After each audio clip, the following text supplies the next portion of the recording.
Hello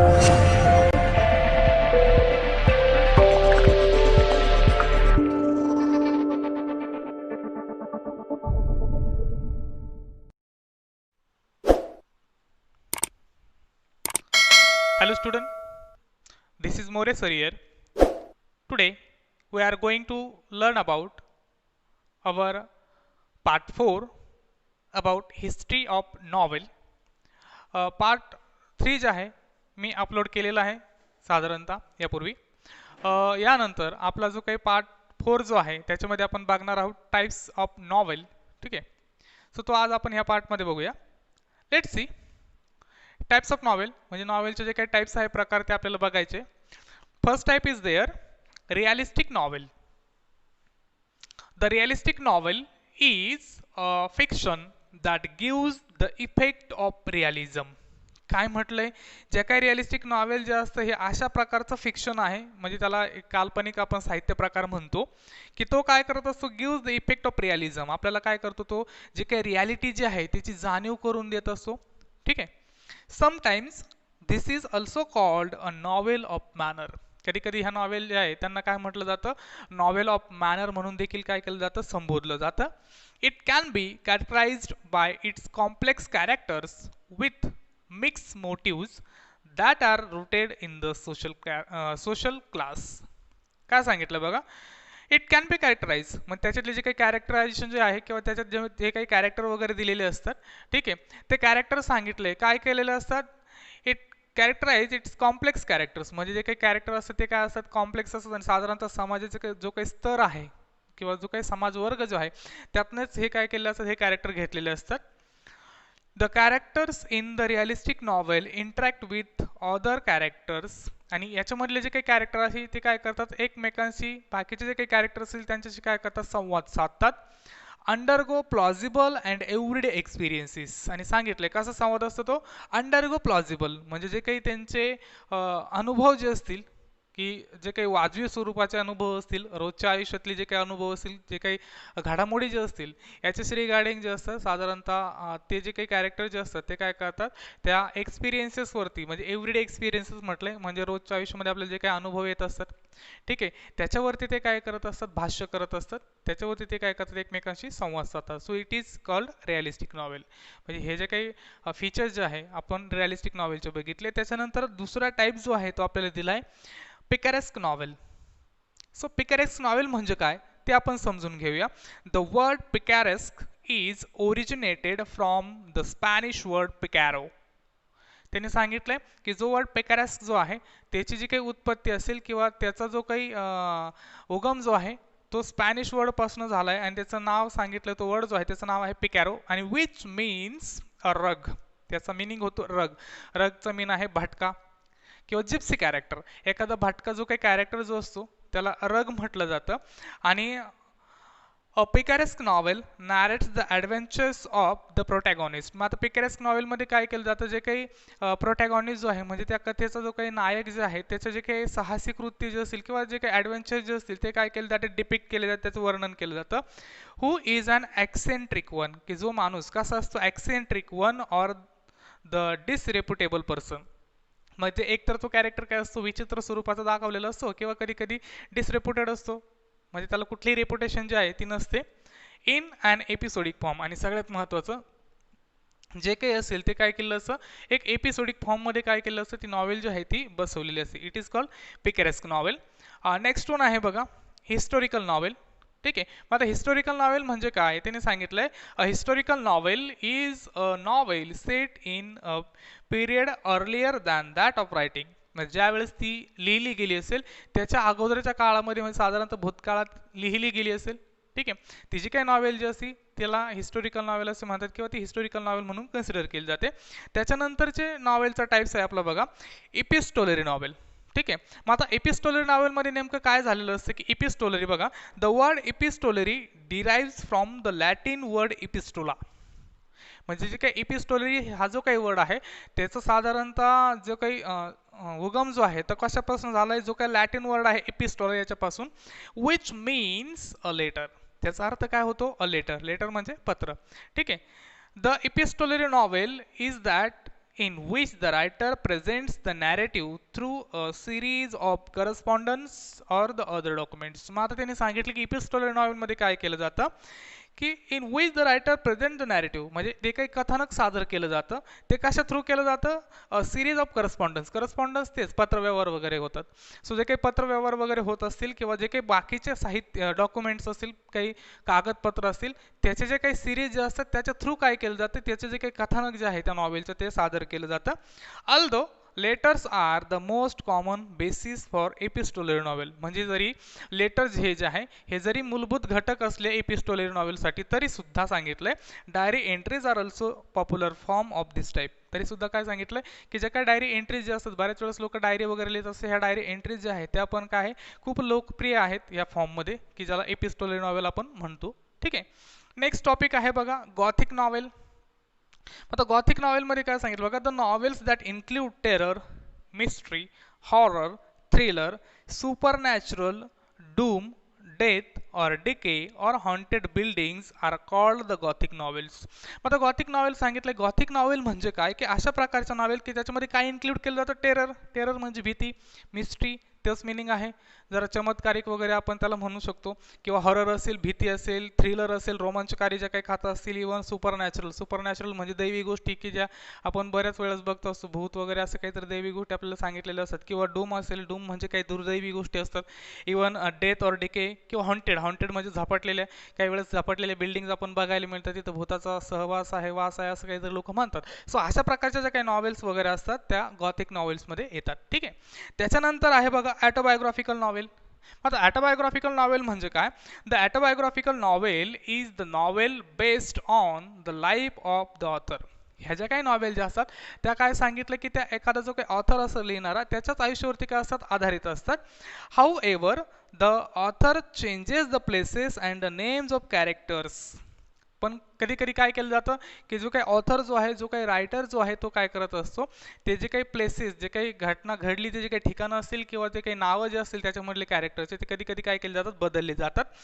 even मे change और avoid the certain details of his life. आणि काय केलं जातं, काही जे काही चेंजेस जे असतात ते केले जातात, इवन काही जे काही प्रसंग जे असतील ते पण काय केले जातात, जे आयुष्यातले ते काय केले जातात, अवॉइड केले जातात, टाळले जातात. ठीक आहे. अँड इट मे और may not be in the first person narration. आणि ती जी काही नॉवेल आहे ती कदाचित फर्स्ट पर्सन नॅरेशनमध्ये असूही शकते किंवा नसूही शकते म्हटलेलं आहे. ठीक आहे. So it is called autobiographical novel. Next type आहे बघा allegorical novel. So allegorical novel म्हणजे काय, an allegory is a story that bears more than one level of meaning. मग ॲलेगरिकल नॉवेल म्हणजे काय ते त्यांनी सांगितलं. ॲलेगरी म्हणजे नेमकं काय की ॲलेगरी असा प्रकार आहे की जो काय करत असतो, त्याचा जो काही लिटरल मिनिंग जो आहे, शब्दशः अर्थ जो आहे, त्याच्याबरोबरच त्याच्यामध्ये अजून एक वेगळा मिनिंग पण काय असतो, दडलेला असतो. ठीक आहे. सो त्याला म्हटलं जातं काय, allegory. The surface meaning of such a novel is different from the symbolic meaning of it. त्याचा जो काही सरफेस मिनिंग सांगितलाय, जो काही लिटरल मिनिंग सांगितलाय, तो त्याचा जो काही सिम्बॉलिक मिनिंग जो आहे याच्यापेक्षा वेगळा असू शकतो. ठीक आहे. The symbolic meaning of an allegory may be political. मग आता जे काही सिम्बॉलिक मिनिंग जे असतात ते कसे असू शकतात, त्यांनी सांगितलं तो कदाचित पॉलिटिकल असेल, राजकीय असेल, किंवा रिलिजियस असेल, धार्मिक असेल, किंवा हिस्टोरिकल किंवा फिलॉसॉफिकल. म्हणजे एकतर हिस्टोरिकल असू शकतो किंवा फिलॉसॉफिकल मिनिंग जो आहे आपल्याला त्या ॲलेगरिकल नॉवेलमध्ये जो आहे तो बघायला मिळतो. आता जॉर्ज वेल जे आहे त्यांचे फेमस नॉवेल आहे ॲनिमल फार्म, ज्याला पॉलिटिकल ॲलेगरी म्हणून ओळखलं जातं. सो अशा जे काही नॉवेल्स आहे त्या आहे ॲलेगरिकल नॉवेल.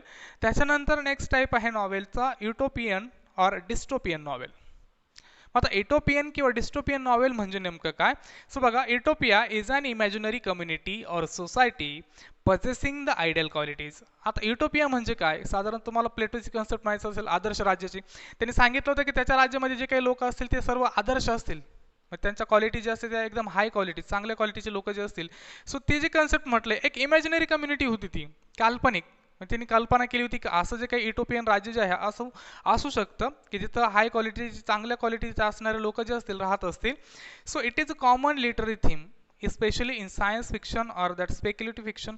आणि हेच कॉमन जी काही थीम आहे कुठली, आयडियल, ही आयडियल क्वालिटीज थीम घेऊन काय केलं जातं, काही नॉवेल लिहिले जातात. मग त्यांनी सांगितले कदाचित सायन्स थ्रू असतील किंवा स्पेक्युलेटिव्ह फिक्शन असेल, म्हणजे काही फ्युचरमध्ये जे काही घडणाऱ्या गोष्टी असेल किंवा सायन्समध्ये जे काही बदल फ्युचरमध्ये घडू शकतात की जे आपल्याला खूप आयडियल वाटतात. सो ही थीम घेऊन काय केलं जातात, ह्या ज्या काही नॉवेल आहे युटोपियन किंवा डिस्टोपियन नॉवेल त्या लिहिल्या जातात. ठीक आहे. नेक्स्ट वन आहे सायकोलॉजिकल नॉवेल. मग आता सायकोलॉजिकल नॉवेल म्हणजे काय? Psychological novel is a work of fiction that treats the internal life of the protagonist. मग आता सायकोलॉजिकल नॉवेल काय करत असतात, जो काही आपला प्रोटॅगॉनिस्ट जो आहे, जो काही हिरो आहे त्या नॉवेलचा, त्याचं जे काही इंटरनल लाईफ जे असेल त्याच्याशी डील करतात.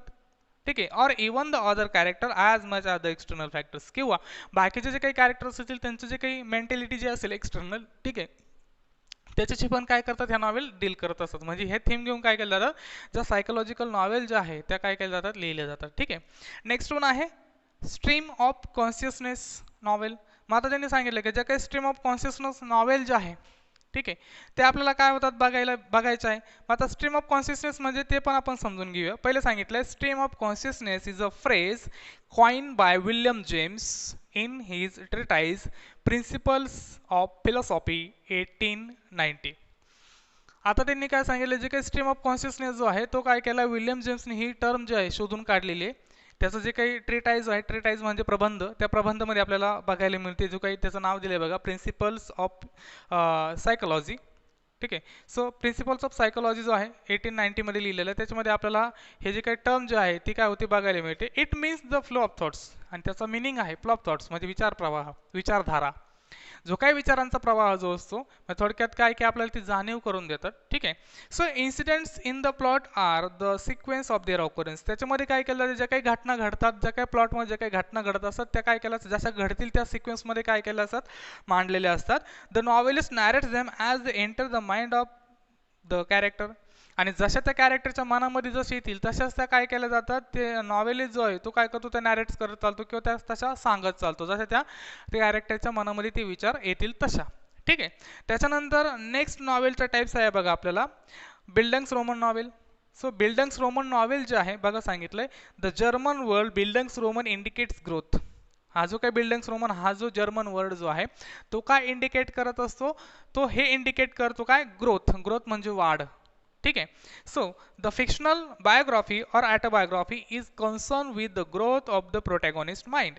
मग आता आपल्याकडे जे काही साहित्य जे आहे की जे काल्पनिक साहित्य म्हणून आपण त्याच्याकडे बघत असतो, ते काल्पनिक साहित्य त्याच्यामध्ये जे काही चरित्र असतील किंवा आत्मचरित्र वगैरे जे असतील हे कशी संबंधित असतात, की जे काही जो काही नायक असेल किंवा जो काही त्या नॉवेलचा जो काही प्रोटॅगॉनिस्ट जो असेल त्याच्या मनामध्ये जे काही विचार वाढतात, जी काही विचारधारा वाढते त्याच्याशी रिगार्डिंग ते असतात.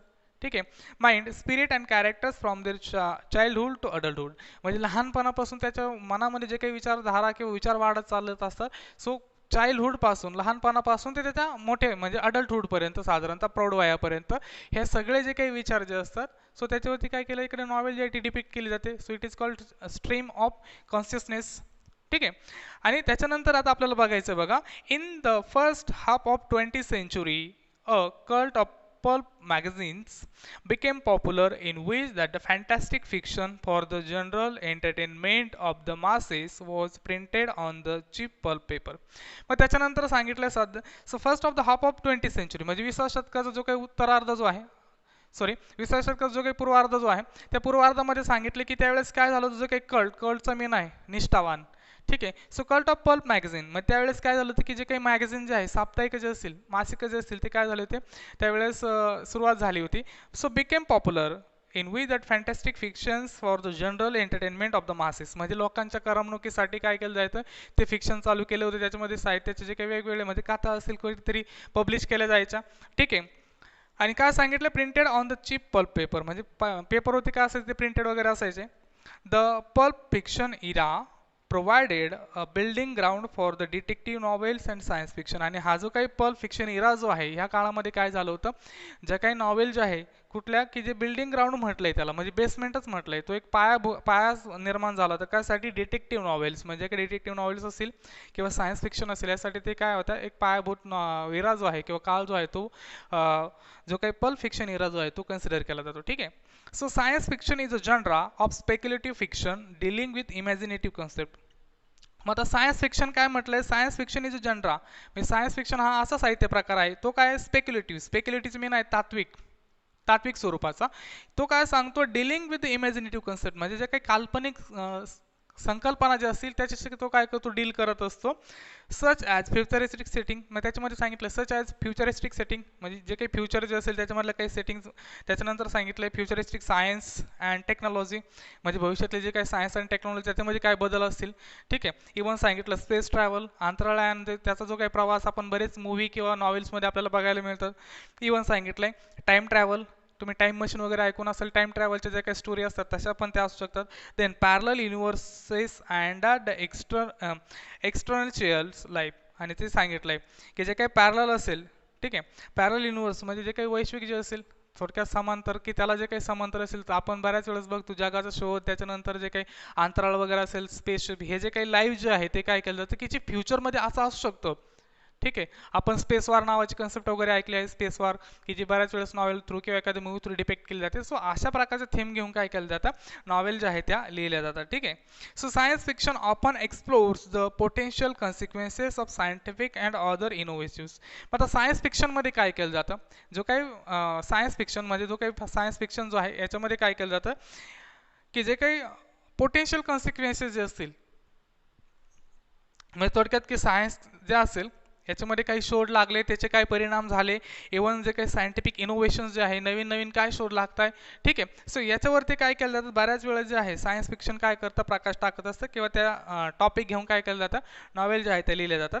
So Frankenstein by Mary Shelley written in 1823. आता फ्रँकेनस्टीन जे आहे मेरी शेलीने लिहिलेली 1823 मध्ये, is consider the first novel based on science and technology. हे जे काही फ्रँकेनस्टीन जे आहे मेरी शेलीने लिहिलेली 1823 मध्ये, ही पहिली नॉवेल कन्सिडर केली जाते. कुठली? बेस्ड ऑन, म्हणजे च्यावर आधारित. कशावरती आधारित? Science and technology. Science and टेक्नॉलॉजीवरती आधारित जी काही नॉवेल जी आहे ही पहिली नॉवेल म्हणून काय केलं जातं, कन्सिडर केलं जातं. The genre flourished in the second half of 19th century, म्हणजे 19व्या शतकाच्या उत्तरार्धामध्ये जो आहे हा जो काही साहित्य प्रकार जो आहे तो काय आला होता, भरभराटीस आला होता किंवा त्याचा विकास झाला होता. ठीक आहे. So detective fiction is a sub genre of crime fiction and mystery fiction. मग त्यांनी सांगितलं आता जो काही डिटेक्टिव्ह फिक्शन जो आहे, बऱ्याच वेळेस आपण डिटेक्टिव्हच्या स्टोऱ्या वगैरे ऐकत असतो. हा जो काही साहित्याचा प्रकार जो आहे त्यांनी सांगितलं की हा सब जनर आहे, म्हणजे साहित्याचा उपप्रकार आहे. कुठल्या साहित्याचा? क्राईम फिक्शन आणि मिस्ट्री फिक्शन. क्राईम म्हणजे गुन्हेगारीची रिगार्डिंग किंवा मिस्ट्री म्हणजे गूढ किंवा रहस्यवादी. सो याच्याशी रिगार्डिंग जो काही डिटेक्टिव्ह फिक्शन जो आहे हा सब जनर आहे. इन विच त्याच्यामध्ये काय केलं जातं, and investigator or a detective, म्हणजे एखादा जो काही इन्व्हेस्टिगेटर असतो, तपास शोध लावणारा, किंवा आपण त्याला डिटेक्टिव्ह पण म्हणतो, गुप्तहेर, इदर प्रोफेशनल ऑर दॅट एमॅच्युअर इन्व्हेस्टिगेट्स. मग तो प्रोफेशनल्स पण असू शकतो, आपण बघितलंय, म्हणजे तो काय एकतर प्रोफेशनल पण असू शकतो किंवा amateur investigates a crime often a murder, किंवा एखादा एमॅच्युअरचा मीन आहे हौशी, हाऊस म्हणून, आवड म्हणून करणारा, किंवा एखादा प्रोफेशनल पण असू शकतो. हे काय करत असतात की एखादा मर्डर झाला असेल तर त्याचं इन्व्हेस्टिगेशनचं काम करत असतात आणि त्याच्यावरती काय केली जाते, बऱ्याच वेळेस नॉवेल जे आहे ते काय केले जातात, लिहिले जातात. ठीक आहे. सो अशा प्रकारच्या नॉवेल ज्या आहेत त्या आपण काय केलं जातं, डिटेक्टिव्ह फिक्शनमध्ये आपल्याला नंतर बघायला मिळतात. बऱ्याच वेळेस तुम्ही शर्लॉक होम्स वगैरे आहे त्यांच्या स्टोऱ्या वगैरे ज्या आहेत ते तुम्ही काय केलं असेल, रीड आउट केलं असेल. ठीक आहे. सो तुम्हाला त्याच्यानंतर आपल्याला नेक्स्ट नॉवेल पण आहे की ज्याच्यामध्ये काय करायचं आहे आपल्याला, हा जो काही जनरा जो आहे, ठीक आहे, हा जनरा आपल्याला बघायचं पण आहे. साधारणतः ही जी काही नॉवेल जी आहे आपल्याला नेक्स्ट याच्यामध्ये बघायची आहे. कुठली? बघा, the sign of four. It is written by Arthur Conan Doyle यांची नॉवेल आहे. त्याच्यामध्ये डिटेक्टिव्ह फिक्शन आपल्याला बघायला मिळतं, शर्लॉक होम्स आहे. ठीक आहे. सो अशा प्रकारे जे आहे हे नॉवेलचे टाईप्स जे आहे ते आपल्याला बघायला मिळतात. आणि इथं आपलं जे काही 4.1 आहे हिस्ट्री ऑफ नॉवेल, हा टॉपिक आपला इथं काय होतोय, संपतोय. जर एखाद्याला हिस्ट्री ऑफ नॉवेल जे आहे याच्याशी संबंधित जर काही अडचणी असतील तर तुम्ही मला त्या कमेंटमध्ये काय करू शकतात, विचारू शकता. ठीक आहे. Thank you so much.